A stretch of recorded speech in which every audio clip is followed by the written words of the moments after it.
And what inspired me? I often ask myself this question when looking in the mirror. But the answer is not in the reflection.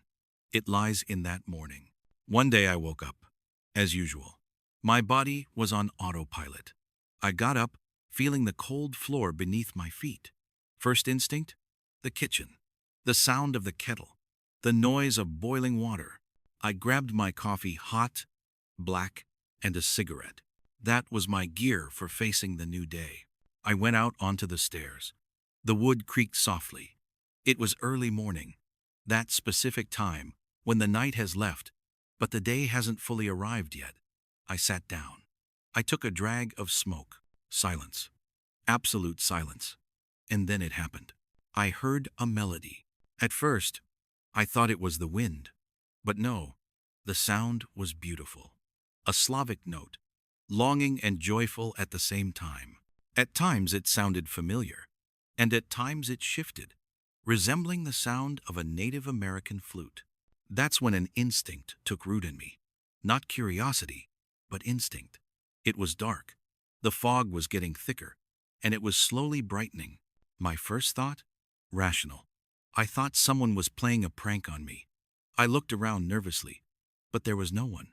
Just me, the stairs, the fog, and that melody. I realized it wasn't a joke. It was an invitation. Over time, I see that this energy surrounds us, that nature is speaking. I often hear the question, so what? Will I achieve success? I already have. I achieved it the moment I started loving myself. Without that, you cannot give love to your loved ones. An empty pitcher cannot water the thirsty. Because look truth in the eye. Time flies. We are aging. Certain things will simply not happen anymore.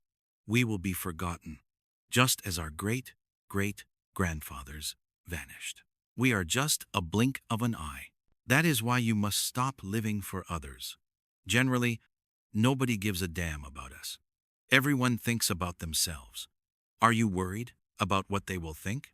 They are too busy looking at their own reflection. And here is the point. If you don't try, you won't know. Some things that supposedly do not befit us are just rules. Rules that are not ours. Hidden beauty lies within each of us, because it is a divine spark. We should love ourselves just as fate made us, and refine ourselves as needed, because your body and your soul, as that is your temple. And a cleaned-up temple is soft and cozy. When you clean up the inside, suddenly it turns out that the world outside has become brighter too. So, we start the change with ourselves. And the rest? The rest will fit in. Or, it won't. You choose. They say, it's a stupid belief to walk barefoot. But walk anyway. Take off those shoes. Feel the damp moss and the cold earth. But when? When will you start living for real? So I will ask you one more time. But when?